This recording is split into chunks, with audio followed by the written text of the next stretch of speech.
തീരുക. ഇപ്പോൾ കോൺഗ്രസ് നേതാവ് ശ്രീ സന്ദീപ് വാര്യർ ടെലിഫോൺ ലൈനിൽ ചേരുകയാണ്. ഒരു ഉപകരണം അവിടെ കേടായി കാണാതായി എന്നുള്ള കാര്യങ്ങൾ പോലും വിദഗ്ധ സമിതിയുടെ റിപ്പോർട്ടിൽ പറയുകയാണ്. സന്ദീപ് വാര്യർ, ഈ വിവാദമൊന്ന് കെട്ടടങ്ങിയപ്പോഴേക്കും ഡോക്ടർക്കെതിരെ കാരണം കാണിക്കൽ നോട്ടീസ് വന്നിരിക്കുകയാണ്. അന്ന് തന്നെ ഞങ്ങളൊക്കെ പറഞ്ഞതാണ് ഈ ഡോക്ടറെ എവിടെയെങ്കിലും വെച്ച് വളഞ്ഞിട്ട് പിടിക്കുമെന്ന്. അതല്ലേ ഇപ്പോൾ സംഭവിച്ചിരിക്കുന്നത്? മഞ്ജുഷ്, ഇംഗ്ലീഷിലൊരു പ്രയോഗമുണ്ട്, ഷൂട്ടിംഗ് ദ മെസ്സഞ്ചർ. ഇതാണ് അവിടെ സംഭവിച്ചിട്ടുള്ളത്.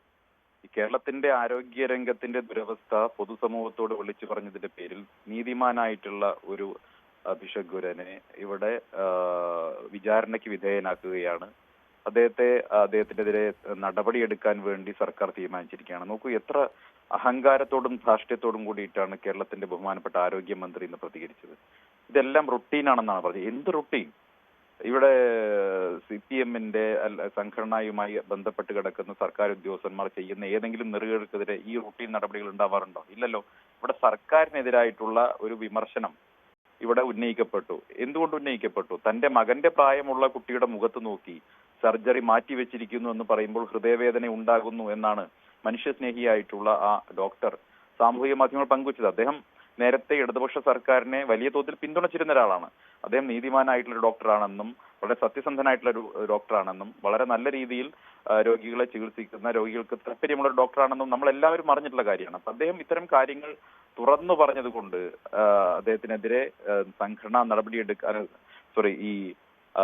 ഗവൺമെന്റ് നടപടിയെടുക്കുന്നത് വാസ്തവത്തിൽ ഇത് ഡോക്ടർ ഹാരിസിനെതിരെയുള്ള ഒരു നീക്കമായിട്ടല്ല ഞാൻ കാണുന്നത്. മറിച്ച് മുഴുവൻ ഡോക്ടർമാർക്കെതിരെയും ആരോഗ്യ വകുപ്പിൽ പ്രവർത്തിക്കുന്നവർക്ക്, സർക്കാർ ഉദ്യോഗസ്ഥന്മാർക്ക് ഈ സർക്കാരിന്റെ വീഴ്ച നിങ്ങൾ തുറന്നു പറയുകയോ പുറത്തു പറയുകയോ ചെയ്താൽ നിങ്ങൾക്കും സമാനമായിട്ടുള്ള സാഹചര്യം ഉണ്ടാകുമെന്ന ഭീഷണിയാണ് ഇതിലൂടെ ഗവൺമെന്റ് ലക്ഷ്യം വെച്ചിട്ടുള്ളത്.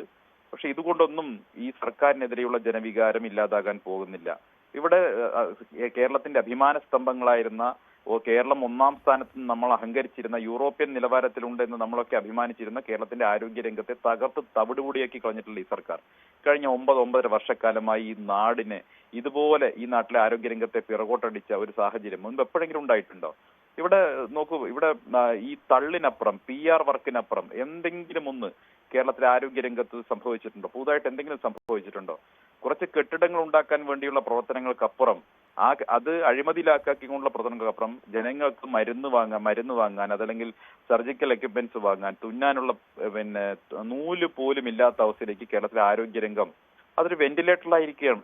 അപ്പോൾ വളരെ പരിതാപകരമായിട്ടുള്ള അവസ്ഥയാണ്. ആ അവസ്ഥ, ദുരവസ്ഥ കേരളത്തിലെ ജനസമൂഹത്തിന് മുന്നിൽ വരച്ചു കാണിച്ചു എന്നതാണ് ഡോക്ടർ ഹാരിസ് ചെയ്ത മഹാപരാധം എന്ന് സംസ്ഥാന സർക്കാർ ഇപ്പോൾ നിരീക്ഷിക്കുകയാണ്. അതിന്റെ അടിസ്ഥാനത്തിൽ അയാൾക്കെതിരെ നടപടിയെടുക്കുകയാണ്. ഇത് അങ്ങേയറ്റം പ്രതിഷേധാർഹമാണ്.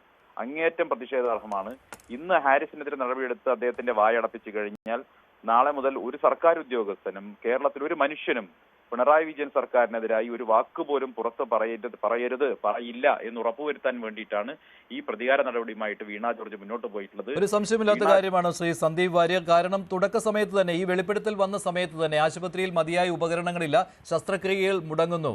ആ വെളിപ്പെടുത്തൽ ഒരു ഡോക്ടർ ഗതികെട്ട് നടത്തേണ്ടി വന്ന ആ സമയത്ത് പൊതുസമൂഹത്തിന് പിന്തുണ അദ്ദേഹത്തിനുണ്ടായിരുന്നു. അതുമാത്രമല്ല, സർക്കാരിന് പോലും അദ്ദേഹത്തെ പിന്തുണയ്ക്കാതിരിക്കാൻ കഴിയുമായിരുന്നില്ല. അതുകൊണ്ടാണ് മന്ത്രി അന്ന് പറഞ്ഞത് ഒരു സിസ്റ്റം തകരാർ ചൂണ്ടിക്കാണിക്കുകയായിരുന്നു ആ ഡോക്ടർ സത്യസന്ധനാണ് എന്ന കാര്യം.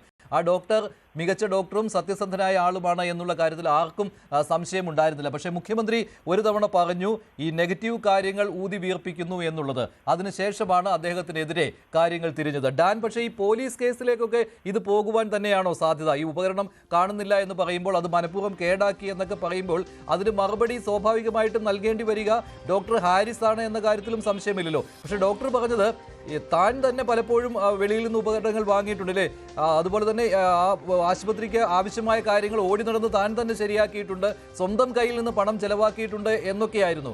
അതൊന്നും മുഖവിലേക്ക് എടുക്കാതെയാണല്ലോ വിദഗ്ധ സമിതിയുടെ റിപ്പോർട്ട് വരുന്നത്. ഒറ്റ കാര്യത്തിൽ ഊന്നിക്കൊണ്ട് അവിടെ ഉപകരണങ്ങൾ കേടുവരുത്തി, MP ഫണ്ടിൽ നിന്ന് കിട്ടിയ ഉപകരണം പോലും അവിടെ വേണ്ട രീതിയിൽ ഉപയോഗിച്ചില്ല എന്നൊക്കെ. അപ്പോൾ പോലീസ് കേസിലേക്ക് പോകുന്നു എന്ന് തന്നെയല്ലേ? മഞ്ജുഷ, ഇപ്പോഴും വ്യക്തത വരാനുള്ള ചില കാര്യങ്ങളുണ്ട്. അതിൽ ഏറ്റവും പ്രധാനപ്പെട്ടത് ഡോക്ടർ ഹാരിസ് ഇറക്കൽ ഈ ആരോപണം ഉന്നയിച്ച് ദിവസങ്ങൾക്ക് ശേഷമാണ് ഇങ്ങനൊരു വിദഗ്ധ സമിതിയെ അന്വേഷണത്തിനായി നിയോഗിക്കുന്നത്. ആ വിദഗ്ധ സമിതി അവിടെ എത്തി പരിശോധന നടത്തുമ്പോഴാണ് ഇപ്പോൾ ഈ റിപ്പോർട്ടിൽ പരാമർശിച്ചിരിക്കുന്ന പ്രധാനപ്പെട്ട കാര്യങ്ങൾ, അതായത് ഓസിലോസ്കോപ്പ് എന്ന ഉപകരണം കാണാനില്ല, അതോടൊപ്പം തന്നെ മറ്റ് ഉപകരണങ്ങൾക്ക് ബോധപൂർവം കേടുപാട് വരുത്തിയിരിക്കുന്നു എന്ന കണ്ടെത്തലുകളൊക്കെ ഉണ്ടായിരിക്കുന്നത്. ഈ സംഭവം ഉണ്ടായത് ഡോക്ടർ ഹാരിസ് ചിറക്കൽ ഈ ആരോപണം ഉന്നയിച്ചതിന് ശേഷം വിദഗ്ധ സമിതി അവിടെ എത്തുന്നതിന് മുമ്പുള്ള ഈ ഇടവേളയിലാണോ, അതോ ഹാരിസ് ചിറക്കൽ ഈ ആരോപണം ഉന്നയിക്കുന്നതിന് മുമ്പ് തന്നെ ഈ ഉപകരണം കാണാതാകുകയും ബോധപൂർവ്വം ഉപകരണങ്ങൾക്ക് കേടുപാട് വരുത്താനുള്ള ശ്രമം ഉണ്ടാകുകയും ചെയ്തിട്ടുണ്ടോ? ഇതടക്കമുള്ള കാര്യങ്ങളിലൊക്കെ വ്യക്തത വരേണ്ടതുണ്ട്. കാരണം ഹാരിസ് ചിറക്കൽ ആരോപണം ഉന്നയിച്ചതിന് ശേഷമാണ് ഈ ഉപകരണങ്ങൾക്ക് ഇങ്ങനെ കേടുപാട് സംഭവിച്ചിരിക്കുന്നതെങ്കിൽ ഉറപ്പിച്ചു പറയാം, ഹാരിസ് ചിറക്കലിനെ ബോധപൂർവം പ്രതിരോധത്തിലാക്കാനുള്ള ഒരു നീക്കം എവിടെ നിന്നോ രഹസ്യമായി ഉണ്ടായിട്ടുണ്ട്. അതല്ല, അദ്ദേഹം ഈ ആരോപണം ഉന്നയിക്കുന്നതിന് മുമ്പ് തന്നെ ഈ അന്വേഷണത്തിൽ കണ്ടെത്തിയിരിക്കുന്ന കാര്യങ്ങളൊക്കെ കൃത്യമായി അതിനു മുമ്പ് സംഭവിച്ച പ്രശ്നങ്ങളാണ് എങ്കിൽ തീർച്ചയായും അതിനു പിന്നിൽ ആരുടെയോ കൈകടത്തലുണ്ട്.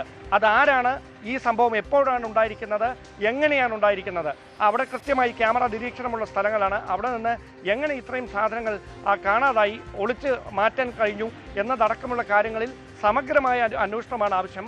ആ അന്വേഷണത്തിലൂടെ മാത്രമേ ഈ കാര്യത്തിൽ വ്യക്തത വരികയുള്ളൂ. ഡോക്ടർ ഹാരിസ് ചിറക്കലിനെ പ്രതിരോധത്തിലാക്കാൻ നടന്ന നീക്കമാണോ, അതോ ഇത്തരം ഹാരിസ് ചിറക്കൽ ഉന്നയിച്ച ആക്ഷേപങ്ങൾ വഴിതിരിച്ചുവിടാനുള്ള ബോധപൂർവമായ ഇടപെടലാണോ? ഈ കാര്യത്തിൽ ഒരു വ്യക്തത വരണമെങ്കിൽ ഇപ്പോൾ നടത്തിയിരിക്കുന്ന വിദഗ്ധ സമിതിയുടെ അന്വേഷണത്തിന് പുറമെ ഈ മോഷണം നടത്തിയത് ആരാണ് എന്നതടക്കമുള്ള കാര്യങ്ങളിൽ ഒരു പോലീസ് അന്വേഷണം കൂടി അനിവാര്യമായി വരുന്ന സാഹചര്യമാണ് നിലവിലുള്ളത്. അതിന് എത്രയും പെട്ടെന്ന് തന്നെ മെഡിക്കൽ കോളേജ് പോലീസ് അതുമായി ബന്ധപ്പെട്ട തുടർ നീക്കങ്ങളിലേക്ക് കടക്കാനാകും സാധ്യതയെന്നാണ് ലഭിക്കുന്ന സൂചനകൾ. ശരി, അതിനിർണായകമായി മാറുകയാണ് മെഡിക്കൽ കോളേജിലെ ഉപകരണങ്ങളുടെ ഷോർട്ടേജിനെ കുറിച്ച് ഡോക്ടർ ഹാരിസ് ചിറക്കൽ നടത്തിയ വെളിപ്പെടുത്തലും ഇപ്പോൾ ഡോക്ടർക്കെതിരെ നടപടി ശുപാർശ ചെയ്തുകൊണ്ടുള്ള വിദഗ്ധ സമിതിയുടെ റിപ്പോർട്ടും അതുപ്രകാരം കാരണം കാണിക്കൽ നോട്ടീസ് ആരോഗ്യവകുപ്പ് നൽകിയിരിക്കുന്നതും. ഡോക്ടർ വികാരാധീനനായാണ് പ്രതികരിച്ചത്. ഈ നോട്ടീസിനോട് അദ്ദേഹം മറുപടി എഴുതി വെച്ചു കഴിഞ്ഞു. മറുപടി ഉടൻ തന്നെ ആരോഗ്യ സെക്രട്ടറിക്ക് കൈമാറുമെന്നും അദ്ദേഹം അറിഞ്ഞിട്ടുണ്ട്. ഈ കാര്യത്തിൽ മന്ത്രി വീണ ജോർജിന്റെ നിലപാടാണ് കൗതുകകരമായിട്ട് മാറുന്നത്. തുടക്ക സമയത്ത് ഡോക്ടർ ഹാരിസിനെ അനുകൂലിച്ചിരുന്ന മന്ത്രി ഇപ്പോൾ മലക്കം മറിഞ്ഞ് ഡോക്ടർ ഹാരിസിനെതിരെ രംഗത്തെത്തിയിരിക്കുകയാണ്. നടപടി സ്വാഭാവികമാണ് എന്നാണ് മന്ത്രിയുടെ വാക്കുകൾ. അതേസമയം KGM-CTA ഡോക്ടർ ഹാരിസ് ചിറക്കലിനൊപ്പമാണ് എന്ന് വ്യക്തമാക്കി കഴിഞ്ഞു. എന്തെങ്കിലും നടപടി ഉണ്ടായാൽ ചെറുക്കുമെന്നാണ് ഡോക്ടർമാരുടെ സംഘടന പറയുന്നത്. ഇടവേളയ്ക്ക്